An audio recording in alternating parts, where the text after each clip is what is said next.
Les recuerdo que estamos siguiendo esta obra, Semillas de Loto, Lotus Seeds, la esencia del budismo de Nichiren. Estamos haciendo un estudio del budismo de Nichiren para comprender la perspectiva del budismo de Nichiren, siendo que nosotros practicamos budismo Zen. Y como tales podemos utilizar cualquier práctica de cualquier escuela con el propósito de experimentar nuestra verdadera naturaleza, de ver y sentir nuestra verdadera naturaleza, la naturaleza de Buda.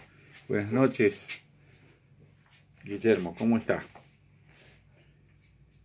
Entonces nosotros como escuela que nos encuadramos en un marco zen, no sectario, estamos haciendo tres tipos de abordaje: el propiamente zen de zazen, sea la meditación silenciosa, el abordaje de la escuela Nichiren, que es la recitación del Daimoku, también llamado O-Daimoku. El O y el Dai son prefijos de grande, de algo sagrado, algo muy importante. Entonces se le puede decir Daimoku y también se le puede decir O-Daimoku, o Daimoku, donde el O es todavía más, le da más importancia, designa más importancia. Y hacemos la práctica del Nianfo, la recitación del nombre del Buda Amida. Esas tres aproximaciones, esos tres abordajes desde la perspectiva Zen, de que cualquier práctica, cualquier actividad, nuestra vida diaria debe ser utilizada, entre comillas, como medio de práctica. Entonces, a ver, bueno, ya estamos en hora. Vamos a saludarnos con tres Daimoku. Namu Myoho Renge Kyo. Namu Myoho Renge Kyo. Namu Myoho Renge Kyo. Namu Myoho Renge Kyo significa: honrado sea el sutra de la flor de loto del Dharma maravilloso. Muy bien, nuestro tema, siguiendo con como está presentado en Semillas de Loto, Lotus Seeds, es la continuación del estudio de las tres grandes leyes secretas o tres grandes dharmas secretos, como lo ve la escuela Nichiren. El primer dharma secreto es el Gohonzon, el foco de devoción, que lo vimos en la reunión anterior, y esta noche vamos a ver el Kaidan, la plataforma de preceptos.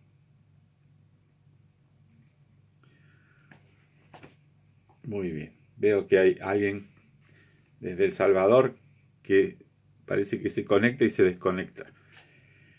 Hay problemas, parece, con la conexión para aquel lado.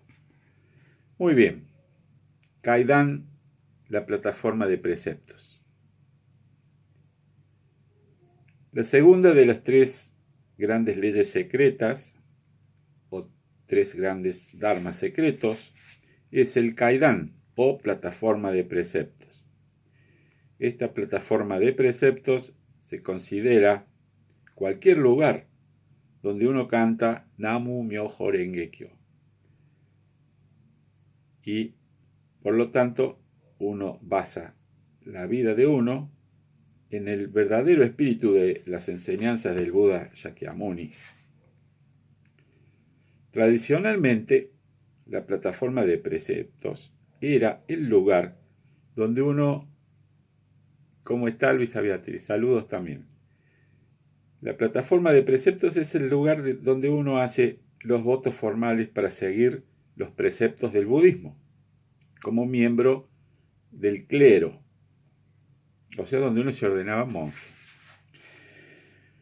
Nichiren Shonin universalizó el concepto de la plataforma de preceptos, de manera tal que toda la gente pudiera guardar, sostener la enseñanza esencial y la práctica esencial del Sutra del Loto en todo momento a través de cantar Namu Myoho Renge Kyo.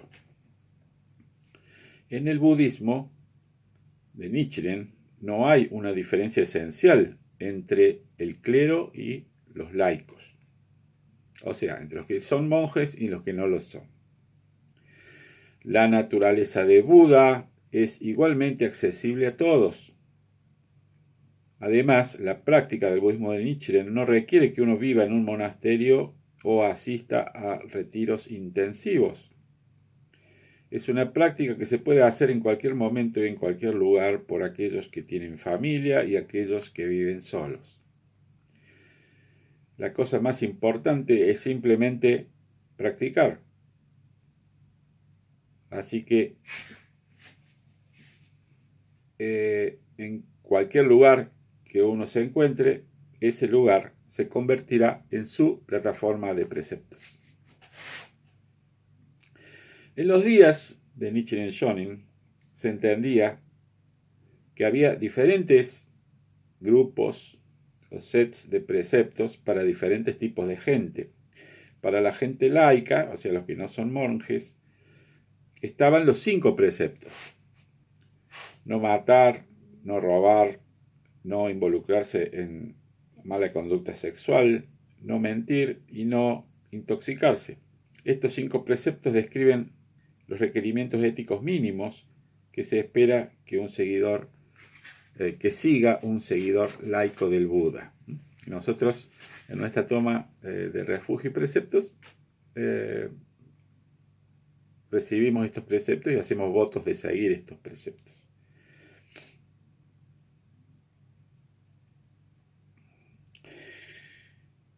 Por otro lado, aquellos que deseaban dedicar sus vidas al budismo deberían ir a uno de los lugares oficialmente declarados como plataformas de preceptos en Japón y tomar los 250 preceptos para los monjes y los 348 preceptos para las monjas. Esos preceptos no solo sostenían o guardaban los principios morales de los 5 preceptos laicos, sino que también describían la etiqueta requerida para los discípulos monásticos, o sea, los procedimientos para resolver disputas, reglas específicas para la comida,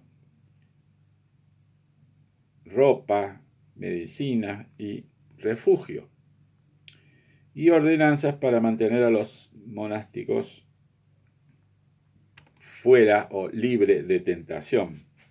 Estos preceptos no eran simplemente reglas y regulaciones, sino una forma de vida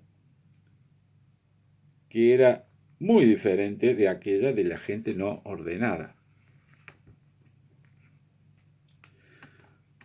Para reflejar esta nueva comprensión del Buda y de la práctica budista, Nichiren Shonin creyó que era el tiempo para el establecimiento de una nueva plataforma de preceptos. Él enseñó que era impráctico para la gente ordinaria en la era presente intentar abordar la iluminación mediante simplemente adherirse a un código de conducta. La gente no se sentía más ya capaz de vivir con estos varios grupos de preceptos, muchos de los cuales habían empezado a darse cuenta, a realizar que la moralidad y la ética solamente no lo llevan a uno de ninguna manera más cerca de la iluminación. Por supuesto, también había hipócritas que se adherían estrictamente a la letra de los preceptos mientras violaban su espíritu. Para solucionar esto, Nichiren enseñó que el verdadero espíritu de todos los preceptos está expresado en el Sutra del Loto. Por lo tanto, lo más importante es simplemente esforzarse en sostener y guardar el Sutra del Loto para trascender las imperfecciones de uno y lograr la iluminación. Esto es el verdadero cumplimiento de todos los preceptos, ya sea uno laico o monástico. La práctica del budismo de Nichiren asegura que la moralidad y la ética no son una rígida adherencia sin pensar a algún específico código de conducta. En lugar de eso, la vida ética y moral se basa directamente en la sabiduría y compasión del mundo de la budeidad, que emerge de nuestras vidas a través de la práctica de recitar Namu Myoho Renge Kyo. No hay necesidad de ir a un lugar especialmente establecido para ser un budista. Así como los bodhisattvas surgidos de debajo de la tierra recibieron el Dharma maravilloso del Buda eterno durante la ceremonia en el aire, nosotros también recibimos el Dharma maravilloso del Buda eterno en cualquier momento y en cualquier lugar que nosotros recitamos Namu Myoho Renge Kyo. Y así terminamos nuestra lectura de hoy. Entonces, básicamente, Nichiren hace una actualización. Estamos hablando del siglo XIII, 1200 y pico. Nichiren hace una actualización del tema de la plataforma de los preceptos. Claro, la plataforma de preceptos tenía un sentido, se había establecido para controlar al clero y controlar que, digamos, no hubiera más de los autorizados para ser clérigos, porque los clérigos, los monjes y monjas, estaban exceptuados de pagar impuestos, de ir a la guerra, de trabajar, de un montón de cosas, ¿no? Entonces, había gente cuyo objetivo era más bien liberarse de las obligaciones que seguir el camino de Buda. Entonces, bueno, eso también fue un pretexto para el gobierno para poner un límite al número de monjes y monjas que se permitían, de manera tal de no perder su fuente de ingresos, su fuente de mano de obra y mano de obra para la guerra, digamos. Entonces, había un número limitado de autorizaciones para ser ordenados monjes oficialmente. Y bueno, eso se manejaba a través de establecer esos centros, esos lugares, esos kaidans, esas plataformas de preceptos. Solamente ahí se podía uno ordenar monjes. Bueno, y Nichiren dijo, no puede ser. O sea, en realidad, ni los preceptos en sí,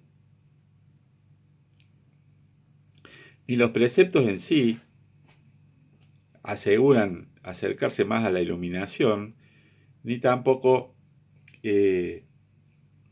hace falta tener que ir, o sea, tampoco está bien que uno tenga que ir a un lugar y estar limitado si uno quiere tomar los preceptos o convertirse en monje, ¿no? Entonces él hace esa actualización y dice, bueno, que el hecho de tener fe y guardar y cumplir la práctica del Sutra del Loto, eso es en sí cumplir los preceptos. Si uno se adhiere a ese espíritu de compasión y sabiduría del Sutra del Loto, uno naturalmente cumple los preceptos. Y cuando uno recita Namu Myoho Renge Kyo, automáticamente uno está adhiriendo a los preceptos, en el lugar en que esté. Entonces no hace falta ni el lugar ni hace falta los preceptos, asumir los preceptos como tales. Eso es el punto de vista de la escuela de Nichiren. Nosotros de la escuela Zen sí hacemos la toma de refugio, el Yukai, y tomamos los 5 preceptos. Pero bueno, estamos estudiando esta escuela para ver su aproximación, porque nosotros hacemos la práctica de la recitación también como una manera meditativa, ¿no? Bueno, me pregunta Luisa, ¿por qué para las mujeres son más preceptos que los hombres? Bueno, eso es, la cosa viene así. Los preceptos no fue que el Buda apareció y dijo, bueno, tenemos estos preceptos, sino que los preceptos se fueron estableciendo a medida que la gente metía la pata, digamos, hacía algo que no correspondía a un monje o monja. Entonces ahí se fueron escribiendo los preceptos. Y no solo respecto a esas normas, sino también, o sea, no solo respecto a lo moral y ético, sino que también se establecieron preceptos para cuidarlos. Entonces, yo entiendo que yo no he leído todos los 348 preceptos, pero seguramente hay en ellos muchos más por el hecho de que una idea de proteger más a las mujeres del hecho de poder infringir los preceptos, o sea, que haya inconveniencias para su cumplimiento. Entonces regulan muchas cosas, desde cómo se come, dónde se duerme, un montón de cosas. Entonces, ahora hay como 100 preceptos más. No lo he leído, es una materia pendiente.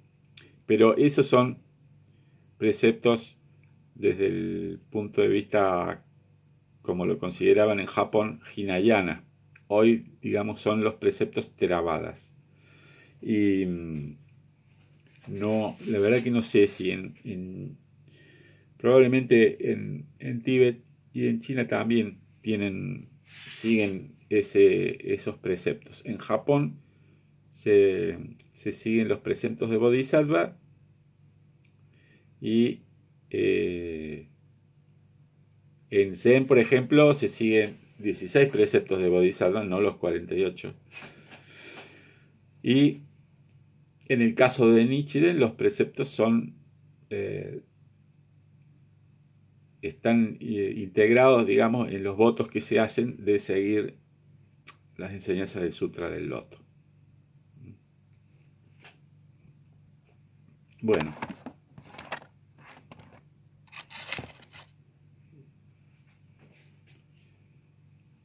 ¿Tienen alguna otra pregunta? Pueden escribir. Si no, bueno, esto es básicamente lo que serían las 3 grandes leyes secretas. Entonces son 3 dharmas secretos o sagrados, que son el Gohonzon, el foco de devoción, es un mandala. También puede ser una estatua del Buda, que representa al Buda del capítulo 16 del Sutra del Loto.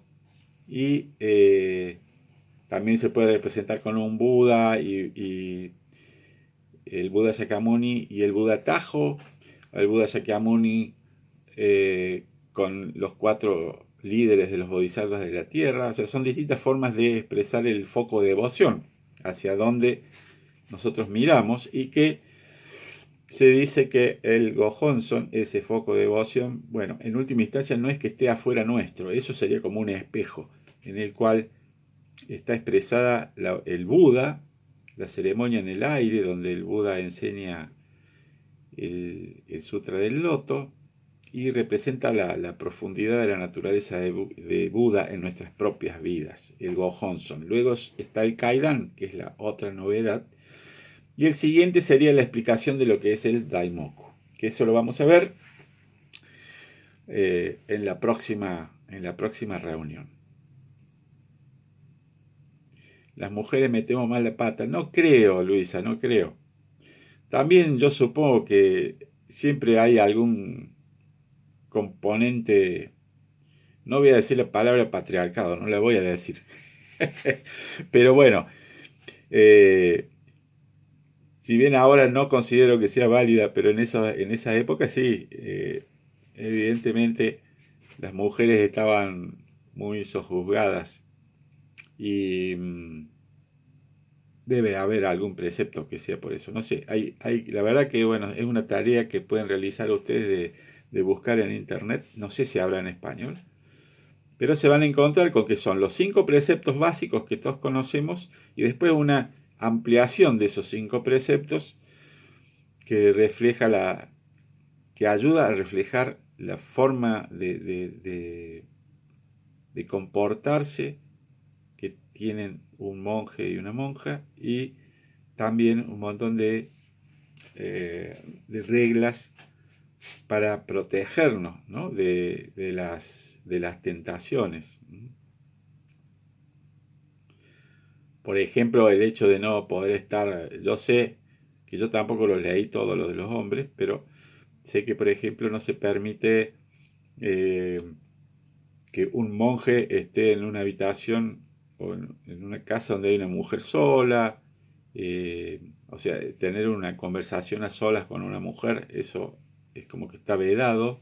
Hay que procurar que siempre haya más personas, o sea, un montón de cosas que son para protección. Porque si hay más de una persona, entonces ya hay testigos. ¿Se entiende? Si está un monje célibe con una señora y nadie los ve, cualquiera puede decir cualquier cosa, y entonces eso podría dañar a la reputación del monje y de la señora. En cambio, si hay otra persona más, entonces ahí no hay lugar a dudas. Y así, ese tipo de cosas. Donde se puede uno alojar, donde puede vivir, todo eso. Los 3 meses de la temporada de lluvias, donde se vuelven a reunir en los monasterios los monjes, usualmente o teóricamente durante los otros 9 meses los monjes debían ser mendicantes itinerantes, o sea, no estar en un solo lugar. Pero eso ha ido cambiando. Eso, inclusive los monjes más ortodoxos suelen estar en monasterios o templos cercanos a pueblos, o en los mismos pueblos, aldeas, y entonces hacen también escuelas, cumplen funciones de escuela, de educación, de ayuda para cuando hay desastres naturales, enfermedades, etc. O sea, los templos cumplen una función social, y entonces los monjes no están viajando constantemente. Pero hay algunas tradiciones, como la tradición del bosque, que están más separados del contacto habitual con la gente. Y así es como es todo. He estado leyendo un artículo muy interesante, que es muy largo, que escribió también el autor de este libro, el reverendo Ribey McCormick, donde analiza cómo se llega desde, o sea, todos los pasos que se fueron realizando, o cómo fueron las etapas para convertirse o convertirnos de monjes mendicantes itinerantes, como es lo que el Buda estableció. O sea, el Buda no estableció monjes y monjas. Esa es una palabra que nosotros usamos porque representa de alguna manera lo que son. Pero el monje estableció, el Buda estableció esa posibilidad de dejar el mundo y seguirlo a él y después viajar y enseñar el Dharma. Eso era, pero no se llamaban monjes. Creo que la palabra bhikkhu o bhiksu significa algo así como mendicante o sin hogar, una cosa así. Entonces, pero nosotros para explicarlo en Occidente tuvimos que ponerle un nombre parecido, y el nombre parecido es monje. Y bueno, ¿cómo se llega desde esa figura a hoy un clero que puede estar casado, con familia, trabajando, que no está permanentemente con sus hábitos? ¿Cómo transcurre desde esa figura a los monjes, que prácticamente, bueno, el lugar donde más esto ha cambiado es en Japón, ¿no? En Japón, porque también fue por una ordenanza de la restauración de la era Meiji, establecieron que los monjes no estaban obligados a mantener el celibato, no estaban obligados a no comer carne, le pusieron una serie de cosas que no sé si es para darle más libertad o en realidad para ver si se podía debilitar la institución. Pero no se debilitó. Y desde mi punto de vista le favoreció, porque entonces así los cabezas de hogar que sentían un llamado podían convertirse en monjes sin tener que dejar a su familia, sin tener que dejar su trabajo, desarrollando su actividad en la vida cotidiana. Bueno, ese artículo que estoy leyendo va explicando cómo se fueron dando las cosas. Es muy interesante, larguísimo y está en inglés. Pero si alguien quiere yo le paso el dato. Y bueno, en el cristianismo tampoco se puede, me dice Guillermo. No sé, no conocía eso. Y Luisa me dice, ¿discípulos? Los discípulos son los srávakas. Pero eso es una forma que no sé si los Theravadas utilizan la forma también de autodenominarse discípulos. No se olviden que nosotros tenemos una perspectiva desde el Mahayana. Y el Mahayana, y a su vez dentro del Mahayana, desde el Sutra del Loto, que ve como que las enseñanzas y todos los procedimientos y bueno, los sutras, las explicaciones del budismo temprano, digamos, fueron abordajes preparatorios, provisionales, para ir preparando a la gente para recibir el Sutra del Loto al final y para seguir hacia adentro del Mahayana mismo. Hay un Mahayana provisional y un Mahayana definitivo o último, representado por el Sutra del Loto, para los seguidores de la escuela del Sutra del Loto. Hay otra escuela que siguen el Sutra de la Guirnalda de Flores, que consideran que ese sutra es superior al Sutra del Loto. Bueno, esas son distintas perspectivas, ¿no? Entonces, desde esta mirada, incluso el óctuple sendero, que es básico, es como una enseñanza de jardín de infantes desde el punto de vista del Mahayana y del Mahayana definitivo. Es una enseñanza para ir preparando a la gente a recibir la enseñanza, como por ejemplo el Sutra del Corazón. Ustedes, si leen el Sutra del Corazón o recuerdan la traducción, ven que habla de la forma y la vacuidad, ¿no? Y dice que también hasta los conceptos del óctuple sendero, las cuatro nobles verdades, todo eso son no tienen existencia separada, o sea que son relativos. Entonces es un nivel de enfoque, de mirada sobre el budismo que va más allá, hasta lo que parece que tiene una forma, en realidad es sin forma, es lo que está diciendo. Y entonces, desde esa mirada, bueno, todo lo que podemos ver, los preceptos, las formas ortodoxas, todo eso son aproximaciones provisionales para preparar a la gente a recibir la enseñanza suprema.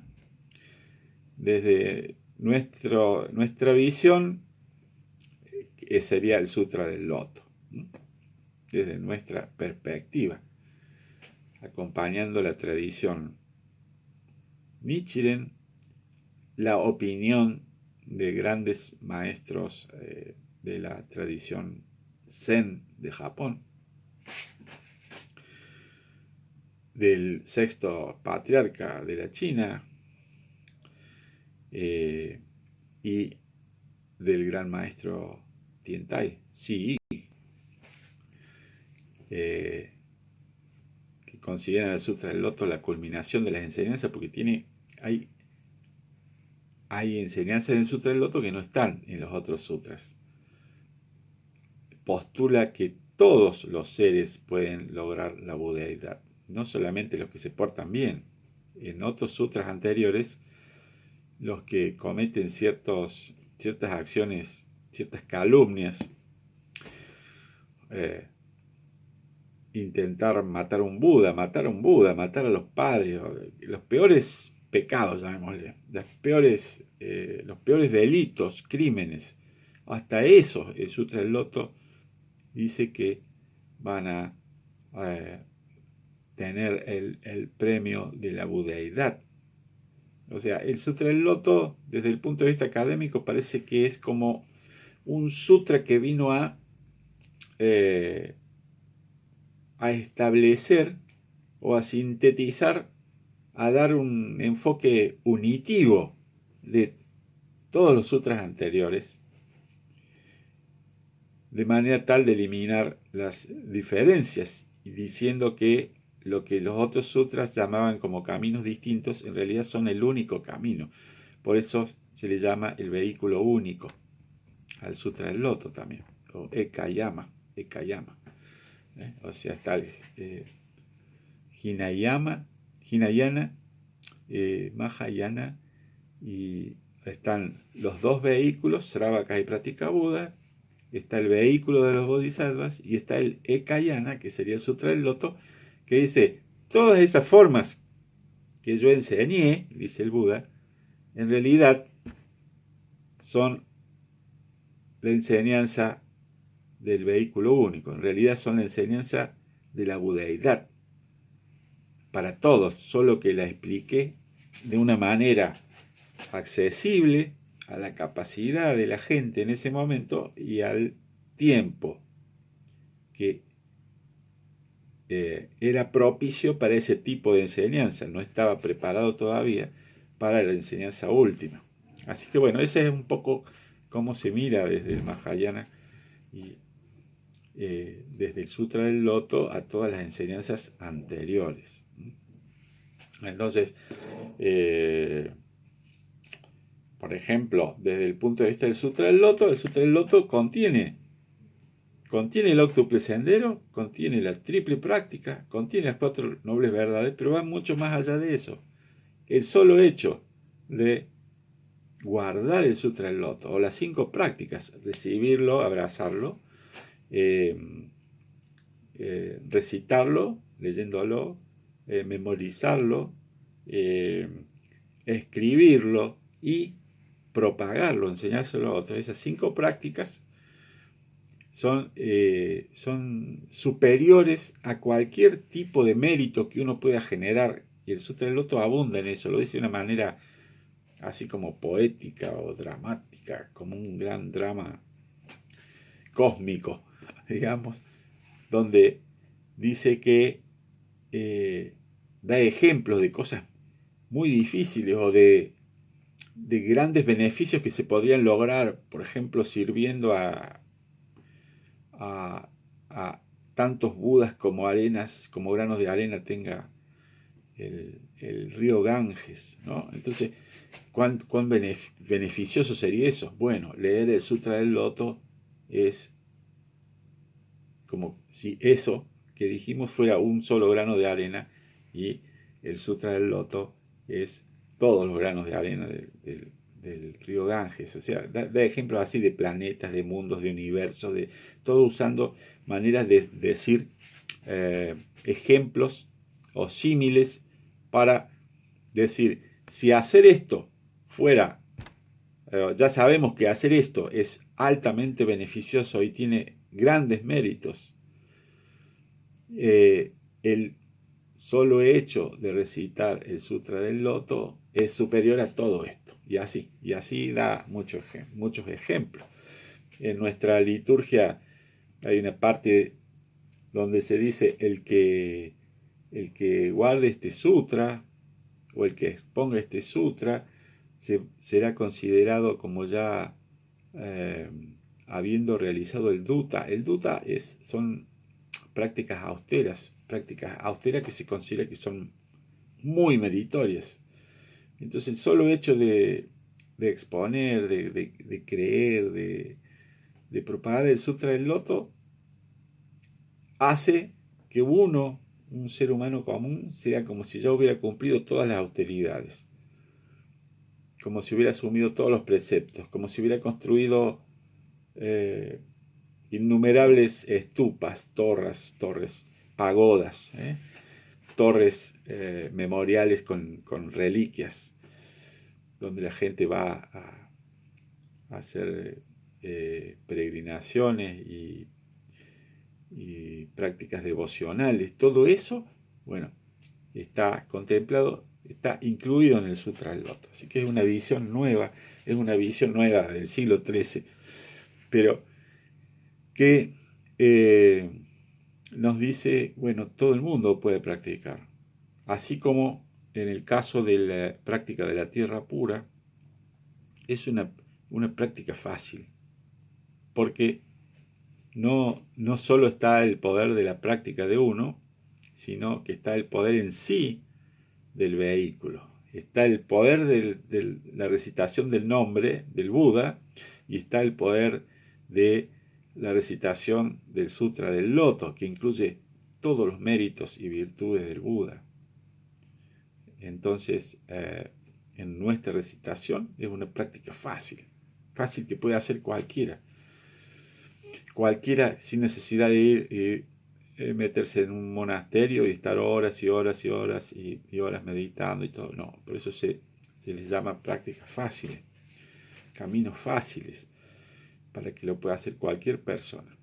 Sobre todo en la época en que estos propagadores, tanto de la tierra pura como de la escuela de Nichiren, ellos y también el Zen, el budismo era una cosa solo para los nobles, era como que había tomado una característica de ser una herramienta para asegurar la tranquilidad del país, la prosperidad, el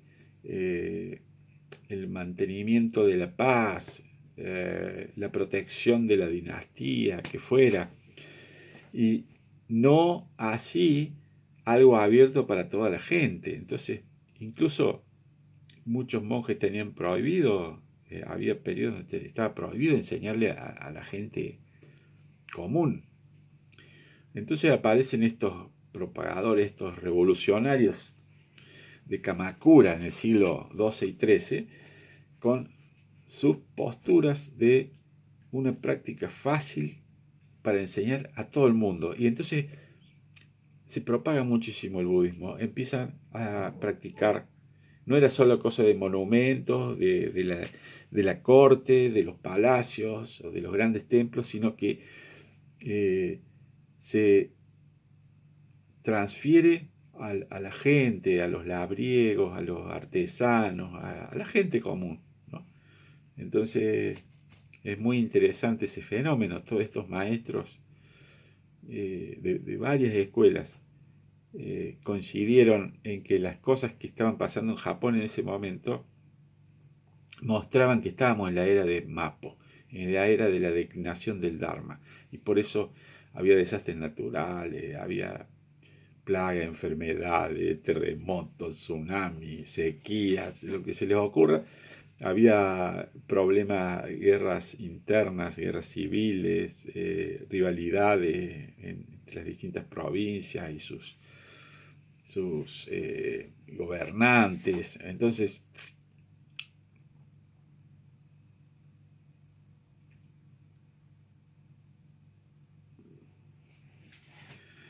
entonces ellos vieron que todo ese problema que había se debía a que no se estaba practicando correctamente. Entonces cada uno buscó y expuso su forma de enfocar cómo debía ser la práctica correcta, y así fue que se alcanzó a todos los estratos sociales. Me dice Guillermo, ¿por qué cree que hoy no se logre la masificación del budismo? Lo practica más la clase media acomodada. Bueno, el tema de la propagación del budismo en Occidente es un tema que ha sido tocado por muchos, no sé si decir estudiosos pero sí, seguramente hay estudiosos y también hay monjes, hay sacerdotes, ministros budistas que han tocado el tema. Y bueno, hay un fenómeno, o sea, no es masificado acá, es masificado o sea, hay países, por ejemplo, Tailandia, donde el 95% de la gente es budista. En Sri Lanka, no sé si será el 90 o el 85%, porque también hay islamismo. En Tailandia también hay hinduismo, está un poco mezclado, pero el 95% se reconoce como budista, y es la religión, el budismo oficial de la corte y del país. Y bueno, así esos países del sudeste asiático, en fin, son mayoritariamente budistas. O sea que está masificado, pero esa masificación que hay hace que uno se encuentre con gente que nació budista hace 50, 60 años, que es budista y no ha meditado nunca. O que uno se pone a hablar y se da cuenta que no entiende, nunca estudió. O sea, es el mismo fenómeno que pasa con la masificación en nuestros países del sur, del catolicismo, ¿no? Muchísima gente o sea, la mayoría de la gente es católica y la mayoría de la gente no entiende una pepa. Uno se pone a hablar y realmente no entiende el catecismo, mezclan cosas, etc. La iglesia también tiene mucho respeto a esa religiosidad popular y quizás estratégicamente no hace muchos esfuerzos por cambiar las cosas. Pasa que la gente que tiene, como yo lo veo, es que el budismo nos nutrimos de la gente que se ha desencantado de la religiosidad o de las religiones. Entonces el enfoque budista en Occidente es un enfoque más intelectual. Y por eso clases medias acomodadas, o sea, está ligado a eso. Y eso también hace que el budismo, a ver, que tiene más desarrollo, es el que se ha presentado como una práctica meditativa sin profundizar mucho en religión, como el budismo tibetano y el budismo zen. El zen, sobre todo, fue introducido en Occidente por maestros japoneses mayormente, y su enfoque no es religioso en general. Entonces también llega a ese tipo de gente. Y bueno, pasa que la gente, a nivel masivo, la gente tiende a ser más devocional. Y en esa devoción están más vinculados a las religiones existentes, ya, digamos, por decir autóctonas, o las religiones de la conquista. las religiones que colonizaron. Entonces, esa gente ya es como que ya está ocupada. Entonces, por ejemplo, en budismos que lucen como más devocionales, como el de Nichiren o el de la Tierra Pura, cuesta un poco, porque la gente que le gusta la parte devocional ya está ocupada en otras religiones. En general, digo, no. Esto no es una regla, es solo mi punto de vista. Después no sé si sería, la verdad que realmente no sé si sería buena la masificación, porque como les digo, yo que he ido, me han llevado mucho a Asia y veo hasta un enfoque hasta supersticioso por parte de la gente, no sé hasta dónde está bueno eso.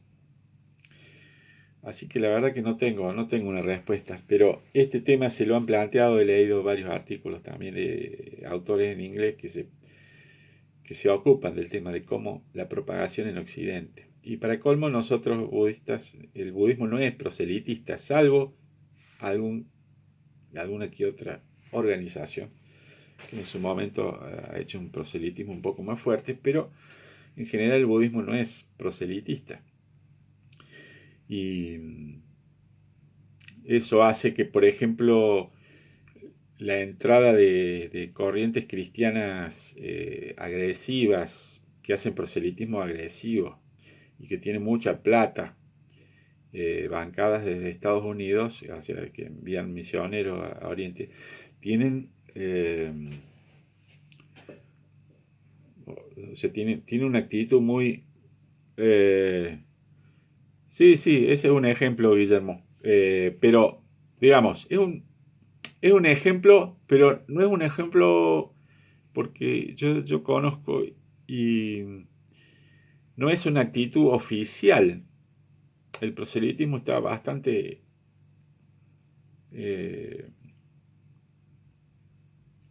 ¿cómo decir? Bueno, está está baneado. Se aconseja mucho no hacer el proselitismo. Sin embargo, la gente sí hace, porque con el tema de pasar la ley, la gente tiende a hacerlo. Bueno, pero hay una corriente misionera cristiana agresiva en los países de Asia.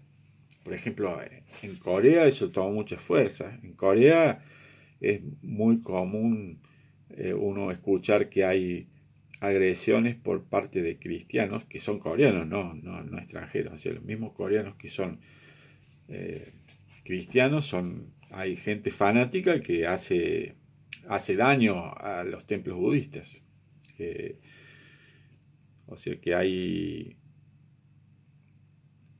un movimiento contra el cual el budismo nunca se encontró con religiones absolutistas o exclusivistas. Y el budismo nunca fue exclusivista tampoco. Entonces la experiencia del budismo con el cristianismo es reciente, es de estar en países en Occidente, es desde fines del siglo XIX más o menos, que entró muy tímidamente y en el siglo XX un poco más, y después de la segunda mitad del siglo XX podemos hablar de que ha habido un ingreso más importante, en el que han jugado un papel importante también el Dalai Lama, o sea, si no hubiera China invadido Tíbet y el Dalai Lama no se hubiera autoexiliado, probablemente no hubiera habido un conocimiento como el que hay del budismo tibetano. O sea, se fue el Dalai Lama y se fueron muchos lamas, y entonces en su labor mezcla de política con religión, ellos hicieron una gran difusión del budismo tibetano, por eso está muy organizado y muy propagado en Occidente el budismo tibetano. Y después también el caso de maestros eruditos, académicos, escritores del budismo Zen japonés, que prácticamente de budismo chino no hay. Es decir, hace pocos años que está habiendo, que están empezando a entrar. Pero el budismo japonés es el que más vino y tuvo influencia. Pero bueno, no sé.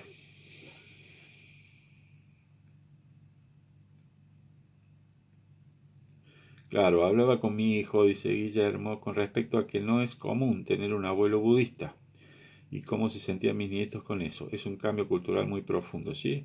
Sí, sí, sí, sí. Y yo no, casi prácticamente no conozco gente que haya nacido en un hogar budista. Normalmente el budista que uno conoce occidental es un budista, es medio oveja negra en la familia, es un bicho raro, que se vinculó al budismo. Sí, eh, pero bueno, la verdad que yo hace muchos años que, a ver, hace casi 20 años que me preocupa el tema de realmente cómo propagar, cuál es nuestra función, o cuál es el sentido de lo que hacemos. Y, y bueno, uno nunca termina de tener la respuesta. Por ahora, creo que mi último mi última comprensión sobre el tema es que la gente que quiere ser monje hay que apoyarlo mucho y hay que darles a los que no lo desean, hay que darles las opciones necesarias. Por eso, si se fijan, si quieren visitar el sitio web nsparaguay.org, últimamente lo he actualizado un poco, simplificado algunas cosas. Entonces ahí presento 3 líneas que son de acción, que sería la práctica de meditación, la práctica devocional, el servicio de los domingos, para el que le guste, y el estudio, que es lo que estamos haciendo con estas charlas y reuniones y el canal de YouTube, o sea, poniendo material ahí para que el que quiera enterarse de lo teórico tenga de dónde sacar, el que solo quiera meditar lo pueda hacer, el que sienta afinidad con una práctica devocional, o sea, de una liturgia, de un servicio, más a modo de una misa budista, con recitación de sutras, recitación de mantras, etc. Entonces tiene la opción. Y estoy preparando una página dentro del sitio donde explique para aquellos que suelen preguntarme si yo quiero ser monje, ¿cómo puedo hacer? O hay posibilidad de ser monje en Luz del Dharma. Y bueno, eso estoy preparando, algo cortito, chiquitito, como para que tengan una visión así. Belu Carreras dice, conocí el budismo, mi suegro fue budista. Ah, mire, qué bien. Sí, ya la gente más joven seguramente ya va a encontrar más antecedentes. A medida que pase el tiempo vamos a ver más. ¿Cómo llevar adelante el budismo en Occidente? Es un gran tema, difícil de encontrar la respuesta correcta, ¿no? Creo que, bueno, cada uno de nosotros está haciendo a su manera lo mejor que puede. Algunos siguiendo una línea étnica, o sea, un budismo puramente japonés, o puramente chino, o puramente tailandés, o puramente eh, birmano. Algunos sienten afinidad hacia eso y otros están haciendo una aproximación menos religiosa, más de meditación, o más intelectual, otra forma. Yo creo que, bueno, todo eso va a ir configurando distintas líneas del budismo occidental, de hecho ya las hay. sobre todo en países donde hace mucho que está, como en Estados Unidos. Hay mucho de budismo, sobre todo zen, occidentalizado, y, y eso va a ir dando forma al budismo de Occidente, que evidentemente sí se va diferenciando de, de cómo es el budismo en los países asiáticos. Es, es bastante, o sea, es notorio.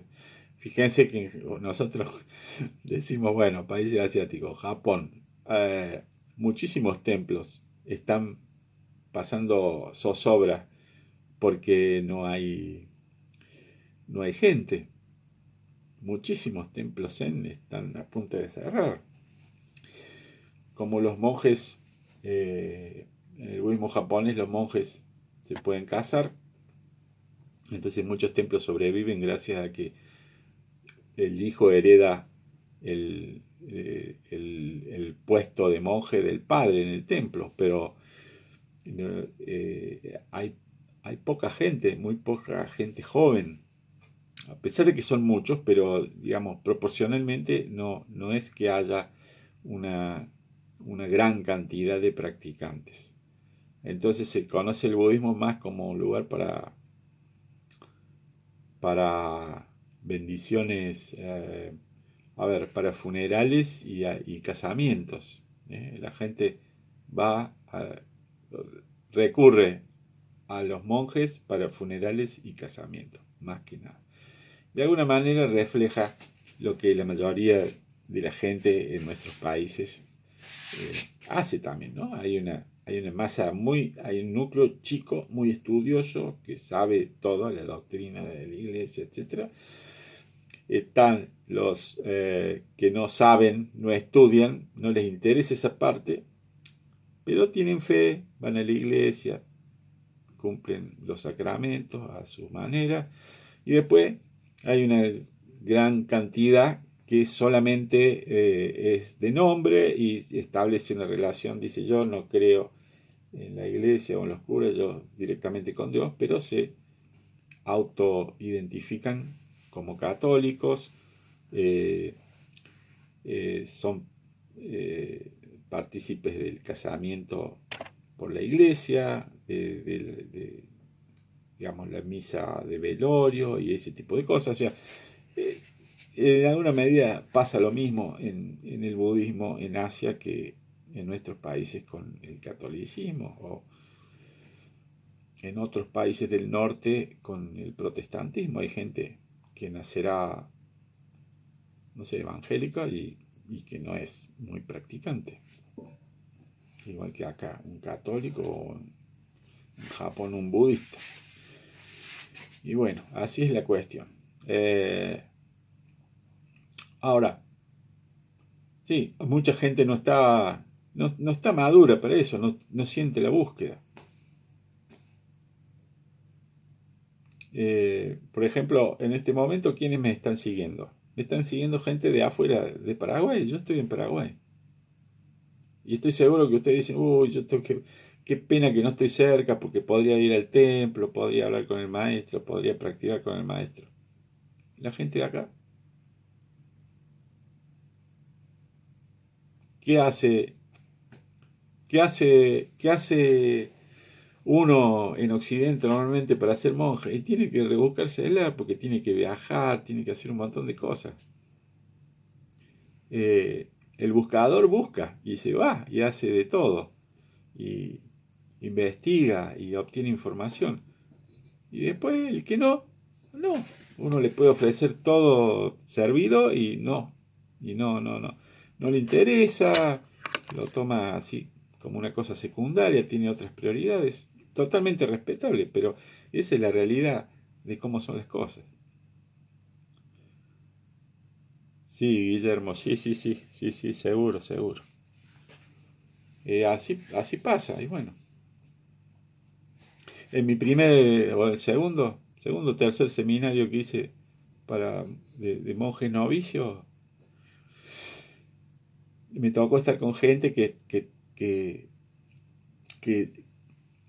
había practicado siempre en el templo, porque tenía un templo ahí en la zona donde vivía. Entonces, era para él, esa persona era naturalmente, era natural todo lo que nosotros, los que no teníamos esa facilidad, teníamos que aprender de cero. El que va al templo ya lo sabe, o sea, por costumbre, por verlo al monje, por lo que sea. Entonces, uno dice, uy, si yo hubiera tenido el templo así cerca. Bueno, acá, la gente acá tiene el templo. Acá ha venido gente de otros países a visitar también. Y bueno, y la gente de acá, cada uno tiene su camino, ¿no es cierto? Entonces, ¿qué tenemos que hacer nosotros? Y bueno, al buscador, seguir eso de que el que busca encuentra. El que busca, le damos todo el apoyo, le ayudamos.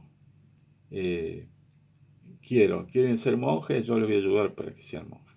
Vamos a ir paso a paso para que se realmente depuren sus intenciones y lo sientan y de alguna manera se demuestren a sí mismos que realmente es el camino y que no están escapando de nada, que no es una fantasía y cosas así.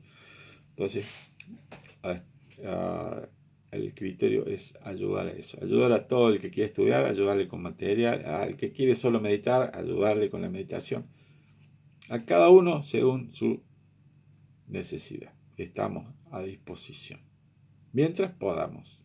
No es fácil, no es fácil porque no tenemos apoyo, no pertenecemos a ninguna organización que nos banque, no tenemos sponsors, o sea, hay sponsors obligados por ahí eh, que si nos ven en mala situación nos ayudan, eh, pero no tenemos entonces tenemos que sostenernos como todo el mundo a través de tareas laborales y entonces eso no nos permite dedicar todo el tiempo que quisiéramos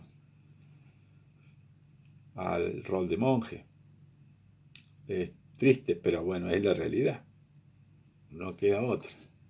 Y entonces sostenemos, con lo poco que podemos generar, sostenemos también las actividades.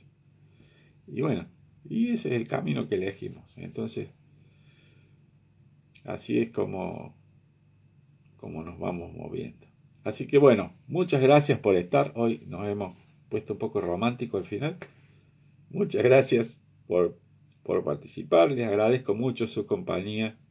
Y mientras ustedes quieran, yo les voy a seguir orientando modestamente y comentando las obras que otros que sabemos que yo han escrito, han preparado y bueno, y fundamental, bueno, todo esto es conocimiento intelectual, lo importante es todos los días practicar en la vida diaria, lo más que podamos. Muy bien, buenas noches, que descansen, que estén todos bien, prosperidad, salud, alegría, mucho amor.